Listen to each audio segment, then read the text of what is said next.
Une production Stéréolab.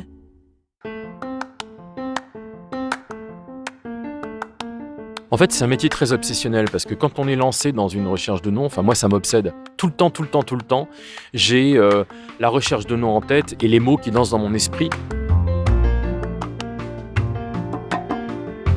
Quand j'ai l'afflux d'idées, c'est jouissif. Quand on a cette révélation, quand ça débloque, c'est un plaisir fou, quoi.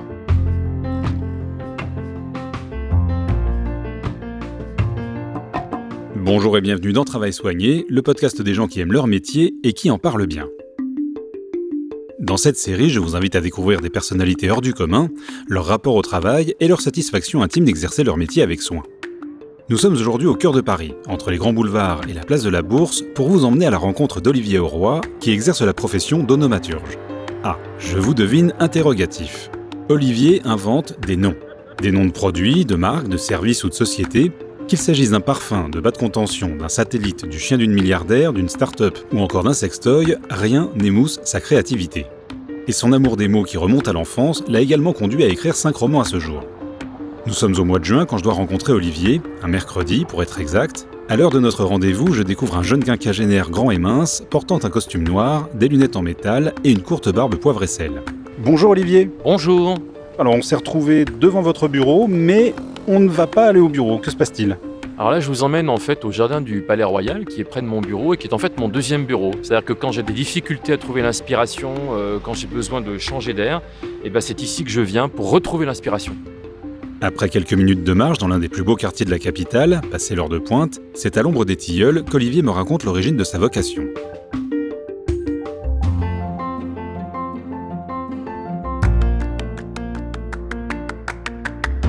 Je pense qu'il y avait des atavismes. Les atavismes, c'est mon grand-père Joseph Auroy, était un champion de Scrabble. On l'a d'ailleurs retrouvé mort dans son appartement à Orléans, la tête posée sur un jeu de Scrabble, les lettres éparpillées et ses petites lunettes qu'il tenait. C'était une vision extraordinaire. Et mon grand-père maternel, Herman, qui est mort à l'âge de 107 ans, lui, c'était un champion de mots croisés. Donc, entre un grand-père champion de mots croisés et un grand-père champion de Scrabble, je pense qu'il y avait de bonnes prédispositions. En fait, je me suis rendu compte que peut-être j'avais quelque chose à faire avec les mots. Quand je jouais au Scrabble avec mon grand-père, on avait des parties interminables. Il avait évidemment un cœur de gagner, moi je me défendais et j'ai vu que j'avais une certaine facilité à trouver les anagrammes, ce qui est plutôt pas mal pour le Scrabble. Et donc c'est à partir de ce moment-là que je me suis rendu compte que j'étais à l'aise avec les mots, jusqu'au moment où j'ai vu cette annonce d'une agence de création de noms qui cherchait un stagiaire. Moi je ne savais même pas que ça existait et qu'on pouvait en faire un métier.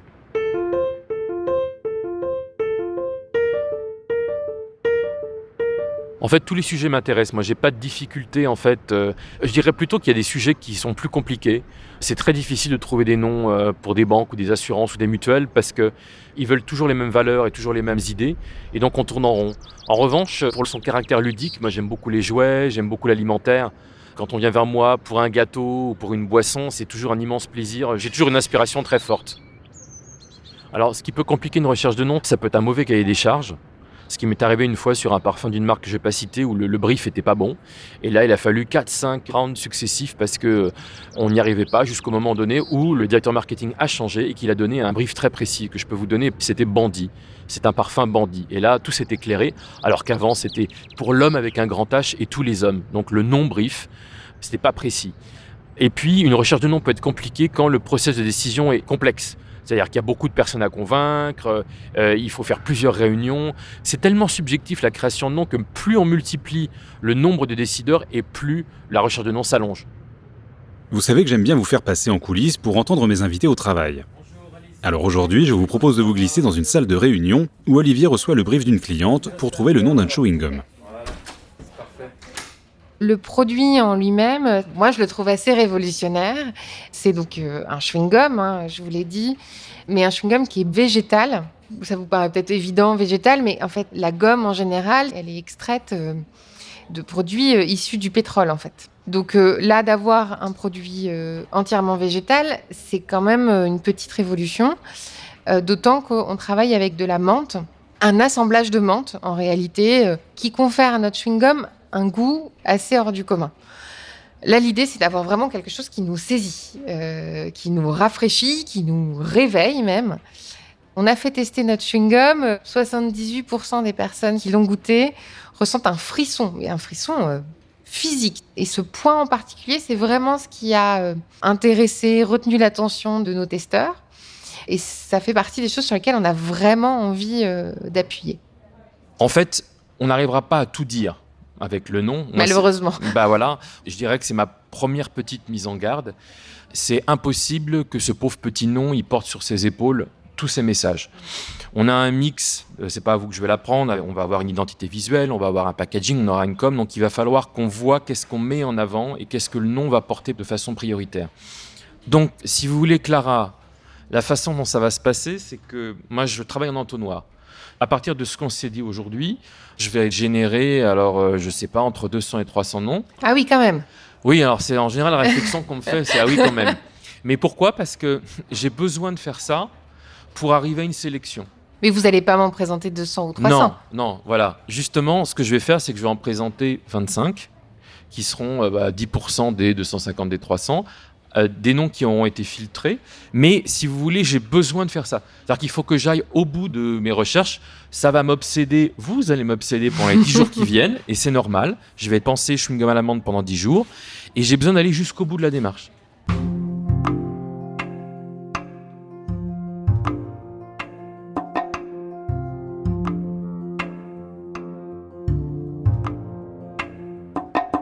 Mon premier pas, c'est que je prends en général les mots-clés sur un sujet particulier et je commence à chercher les synonymes, les évocations.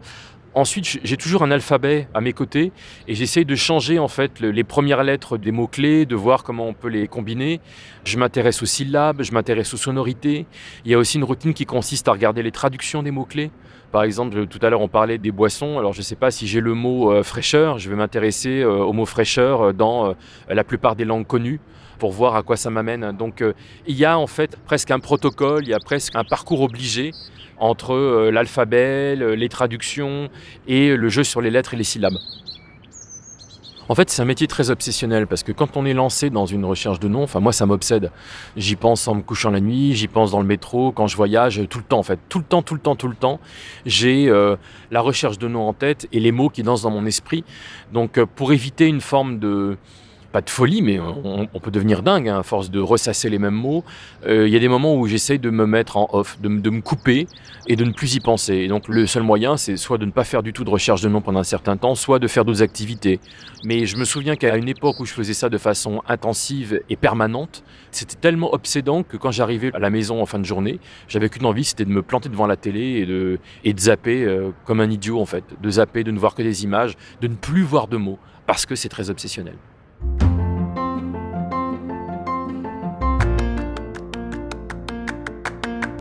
Pour faire 300-400 noms, quelquefois c'est un processus, comme je l'expliquais, il faut chercher l'inspiration, il faut changer d'endroit, etc. Quelquefois c'est un processus très pénible, laborieux. Moi je crois beaucoup à la sérendipité, c'est-à-dire quelquefois je feuillette des bouquins, des dictionnaires par hasard, et par hasard je trouve quelque chose. Mais quelquefois c'est laborieux. En fait, je me suis rendu compte que j'avais de bons résultats si je pratiquais une forme de variété. Il y a des moments d'intense bouillonnement où ça va dans tous les sens. C'est d'ailleurs des moments qui sont assez propices à la création de noms.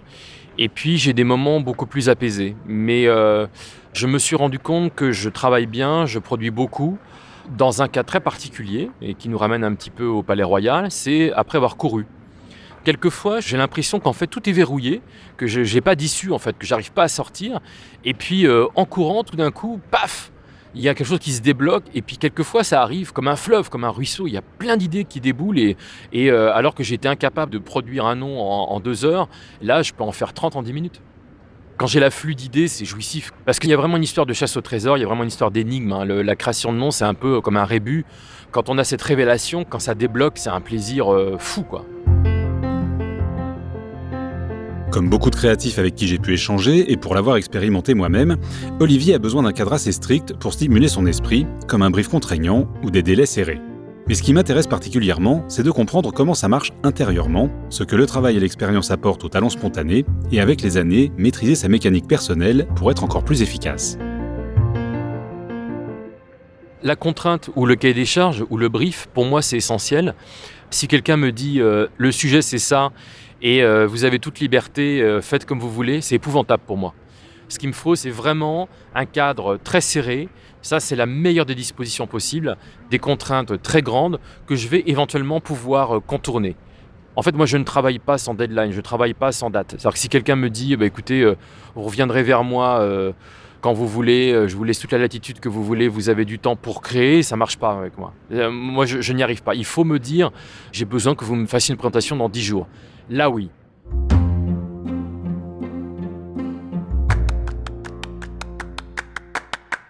C'est le fameux débat nature-culture ou inné-acquis. Moi, je pense qu'il y a des deux. Je pense que j'avais quelque chose d'inné en moi, cette capacité à trouver les anagrammes, à faire les connexions entre les mots, les fameux atavismes des grands-parents.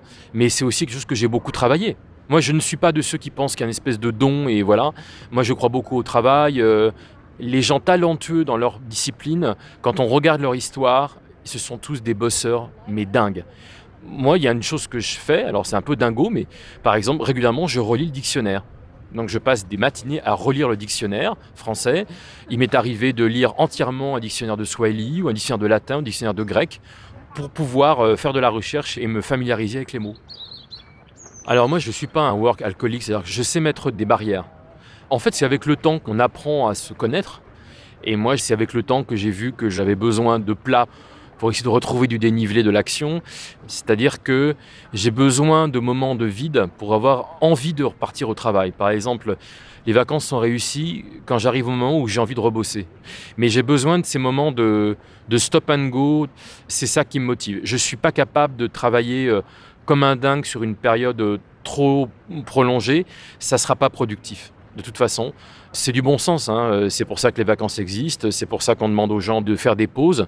C'est aussi une façon de se ressourcer. Mais moi, c'est vraiment une histoire de batterie. En fait, j'ai besoin de me vider complètement pour pouvoir réemplir ce manque.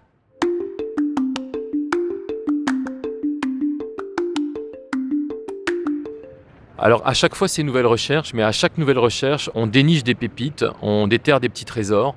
Et il y a effectivement des noms qu'on garde et on sait que ce sont des noms qui peuvent convenir pour une autre recherche. Il y a un petit côté un peu chercheur d'or, hein, un peu alchimiste dans la création de noms, ça j'en suis convaincu.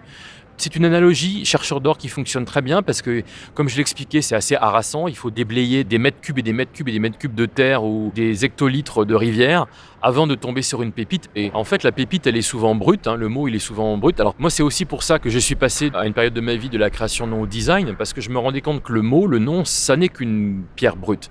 Ce qui va faire que la pierre va devenir un bijou, c'est justement le design, le logo, la communication. Le nom n'est pas tout seul. Je vous propose maintenant d'effectuer un petit saut dans le temps, après une dizaine de jours de réflexion et de course à pied, quand Olivier livre sa première sélection de noms à Clara. Alors, vous êtes prête, chère Clara ? Je suis prête. Le premier nom, c'est Frizzly. Et Frizzly, c'est quoi ? C'est un mot valise. Je suis parti de freeze, parce que vous m'avez dit, oh là là, il y a un frisson, tout d'un coup, boum, il y a une sensation importante.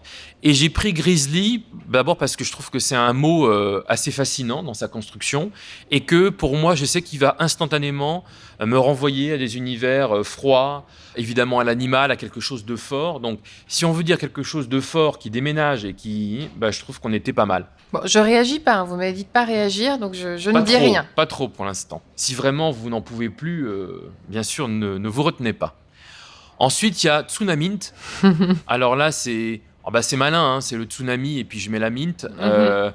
Petite parenthèse juridique, j'ai pas trouvé de Tsunamint en classe 30, mais j'ai pas trouvé de tsunami non plus. Alors, c'est pas un mot très positif, en fait. Et là, on est dans le cœur du sujet. C'est que les noms qui sont libres, qui sont intéressants, et souvent, ils ont une petite fragilité. Mais c'est vrai que vous avez raison. Tsunami, pour beaucoup de gens, c'est pas une belle histoire. Et c'est sa fragilité. Mais bon, c'était intéressant d'avoir la combinaison.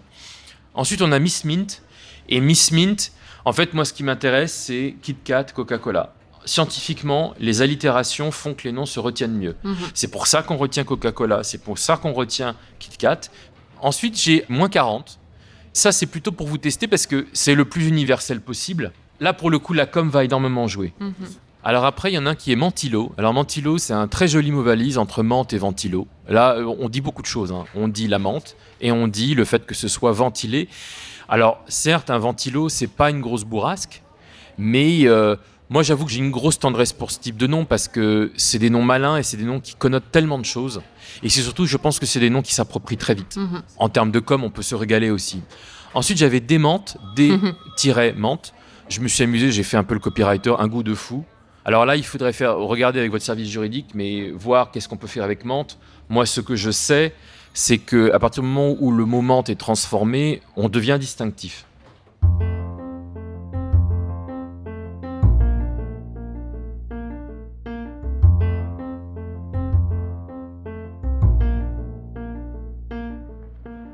Alors, ce qui est très compliqué, c'est que moi, en général, quand je présente un dossier de nom, j'y travaille depuis 3-4 semaines et donc j'ai forgé mes convictions. Je sais exactement le nom qui peut fonctionner, je m'y suis habitué. Quand je le présente au client, il n'a pas eu tout ce temps-là. Donc, ce qu'il faut faire, c'est le mettre en avant, lui expliquer pourquoi c'est un bon nom, mais il aura besoin de temps. Il aura besoin de temps pour pouvoir le choisir. Il va en fait le comparer avec d'autres noms qui seront peut-être moins bons, en tout cas dans son esprit, mais il faut qu'il ait la possibilité de comparer. On ne peut pas forcer en fait un nom, on ne peut pas dire au client c'est ce nom-là et puis c'est tout. Il faut qu'il ait la possibilité de comparer, la possibilité d'y penser. Donc tout mon travail consiste à mettre en scène le nom, à montrer en quoi le nom peut convenir pour son produit, pour son service. En fait, avec l'expérience, ça fait quand même 25 ans que je fais ce métier, mais ce qui est fou, c'est que je le vois tout de suite, le bon nom, quoi. C'est-à-dire que c'est très très rare que le nom que j'ai choisi soit pas retenu par le client ou il voit pas que c'est intéressant. Et c'est ça qui fait, je pense, la valeur des gens qui font ce métier depuis longtemps comme moi, c'est qu'on a un flair. C'est simplement qu'à force de voir des listes et des listes entières de mots, de noms, quand on est sur un sujet particulier, on sent le truc. On sent le truc qui convient au client, qui est un peu original, qui est à la fois différent et pertinent. C'est inexplicable, c'est un mélange d'expérience et d'intuition. Mais ça, moi, je le vois tout de suite. Et en fait, je le sens. Ce qui est dingue, c'est que souvent, je vais faire 300, 400 noms. Mais c'est au 20e nom créé, je sais que j'ai trouvé. Nous abordons maintenant la fin du rendez-vous, lorsqu'après avoir exposé 25 à 30 noms, Olivier recueille les premières impressions de Clara et livre ses recommandations. Évidemment, vous n'avez là qu'un bref aperçu de leur échange, d'autres séances de travail seront nécessaires pour affiner la sélection et aboutir à une décision. Merci pour tout ce travail. Il y a plein de choses qui m'intéressent et effectivement d'autres moins, mais ça permet d'enlever des pistes et de fermer des portes. Donc tant mieux. Non, vraiment, merci et bravo parce qu'il y a plein de belles choses. C'est toujours difficile de réagir à chaud comme ça. J'ai bien aimé notamment Miss Mint. J'aime bien son côté un peu frais, un peu fun, un peu léger. C'est bien dans l'esprit de ce qu'on a envie de faire avec cette marque.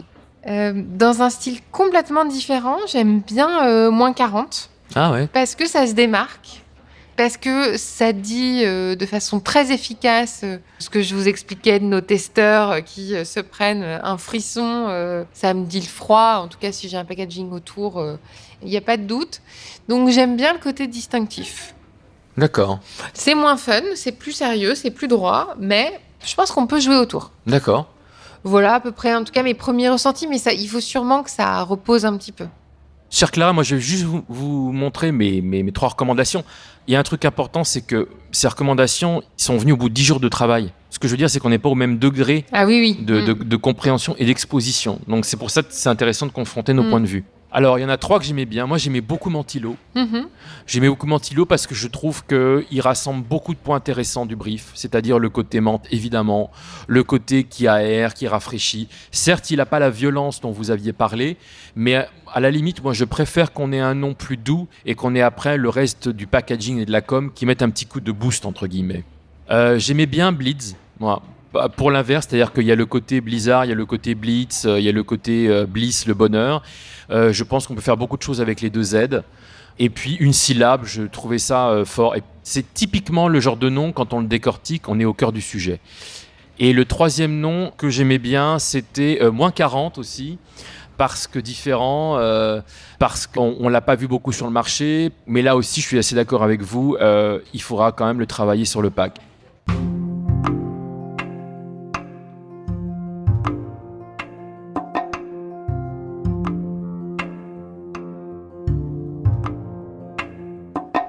Mon plaisir, il vient quand j'ai trouvé un nom qui convient au client, mais surtout quand j'ai trouvé un nom qui me va bien à moi. C'est-à-dire que, j'ai un exemple, je devais trouver un nom pour le plus grand magasin de chaussures de luxe à Dubaï, évidemment. Et le brief était très sur l'histoire des talons hauts, de la hauteur, de mannequins un peu à la Thierry Mugler, très haut perché. Et on est sur des noms internationaux. J'avais trouvé le mot de level, donc le niveau, parce que high level, etc. Et puis en plus, c'est un palindrome. Il y a Ève au milieu, la femme. Donc je savais très très vite que c'était un nom intéressant. Il m'a fallu un petit peu de temps à convaincre le client. Mais ça, le jour où le client a dit je pense qu'on va prendre ce nom pour le magasin, j'étais heureux parce que c'était un bon nom. Et puis surtout parce que moi, je suis un peu comme un chasseur. J'ai un nouveau trophée, quoi, un bon nom dont je peux me réclamer. En revenant du Palais Royal, sous un soleil radieux, Olivier m'a fait visiter la librairie dont il écume régulièrement le rayon des dictionnaires en quête de l'ouvrage qui alimentera ses réflexions. C'est en parcourant les tables qu'il évoque son goût pour la littérature et en quoi écrire des romans est venu combler une forme de frustration. J'ai commencé à écrire quand j'étais en expatriation à Dubaï, au Moyen-Orient. Et c'est en retrouvant des débuts d'écrits, de poésie, de romans, souvent assez mauvais d'ailleurs. Et je me suis dit, tiens, c'est dommage, ça serait bien de reprendre en fait les choses. Et là, je me suis lancé dans un grand travail d'investigation pendant 2 ans et j'ai construit mon histoire. Et j'ai commencé à écrire. Je pensais que c'était simplement une envie passagère. Et en réalité, j'ai jamais arrêté. J'ai jamais arrêté et j'ai eu besoin d'avoir ce chantier existant. Je pense aussi que ça a une fonction par rapport à la recherche de noms, c'est qu'à la recherche de noms, on se centre sur un mot. Il y a toujours eu une forme de frustration parce qu'effectivement, un nom, un mot, c'est très court, c'est pas suffisamment long. Donc c'est aussi pour ça que j'avais été dans des agences de design et de travailler sur le graphisme et de travailler sur le logo parce que c'était un autre aspect de la marque. Ça pouvait me permettre d'aborder d'autres types de messages. Et donc je pense que ce soit le fait de travailler sur l'identité visuelle ou que ce soit le fait de travailler plutôt sur de la littérature, un roman, je pense que c'est une façon d'allonger les choses. Il y a quelque chose dont on n'a pas parlé, qui est important dans la création de noms, c'est qu'un bon nom, c'est un nom qui raconte immédiatement une histoire. Donc je pense que raconter des histoires dans un roman ou raconter des histoires au travers d'un nom, c'est peut-être le point commun qu'il y a entre les deux disciplines. Je passe assez facilement du métier de nomaturge à celui d'écrivain. Je dirais que le nomaturge, il y a un côté chasse au trésor. Il y a vraiment un côté Graal, quête du Graal. Il y a une clé qui ouvre des portes. Enfin, c'est vraiment ça. Il y a un côté résolution de rébus très fort, qui serait plus proche des oulipiens, des surréalistes, ce jeu avec les mots, ce goût de trouver une solution. Alors qu'avec la littérature, c'est plus un marathon, c'est plus une course de fond. Il n'y a pas quelque chose absolument à trouver. En fait, si je résumais, voilà, c'est ça. Dans un cas, c'est plutôt une chasse au trésor. Dans l'autre, c'est plutôt une musique qui se compose petit à petit.